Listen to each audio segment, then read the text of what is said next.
કચ્છના આકાશમાં ડ્રોન મંડરાઈ રહ્યા છે। વહેલી સવારે કચ્છીઓએ ખાટલામાં આંખ ખુલતા જ ડ્રોન ઉડતા જોયા હતા। ત્યારબાદ આદિપુરમાં એસઓજી ઓફિસ અને નાની દ્રુપી ગામ નજીક ડ્રોન તૂટ્યું હતું, તો ભુજના લોરિયામાં પણ ડ્રોન દેખાયું હતું। ભારત પાકિસ્તાન યુદ્ધને લઈને કચ્છ સરહદ પર જબરદસ્ત હલચલ જોવા મળી રહી છે। માહોલ એવો છે જાણે કે 1971ની સ્થિતિનું પુનરાવર્તન થઈ રહ્યું હોય એવું લાગી રહ્યું છે। કચ્છના કુરનમાં 8 મેની સવારે પાકિસ્તાની ડ્રોન તોડી પાડ્યા બાદ રાત્રે સિરક્રીક પાસે વધુ 3 ડ્રોન જોવા મળ્યા હતા। તેવામાં બીજા દિવસે શુક્રવારે રાત્રે સમગ્ર કચ્છમાં બ્લેકઆઉટ થયા બાદ ફરી પાકિસ્તાની ડ્રોન સરહદ પર નજરે પડ્યા હતા, જેમાં સૌપ્રથમ રાત્રે લખપતના દરિયા કિનારે 3 ડ્રોન ભારતીય જમીન તરફ આવતા નજરે પડ્યા હતા।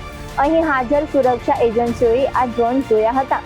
અહીંના વિડીયો પણ ફરતા થયા છે। જોકે ત્યારબાદ આ ડ્રોન ગાયબ થઈ ગયા હતા અને અહીં લક્કી નળા પાસે પણ ડ્રોન દેખાયા હતા।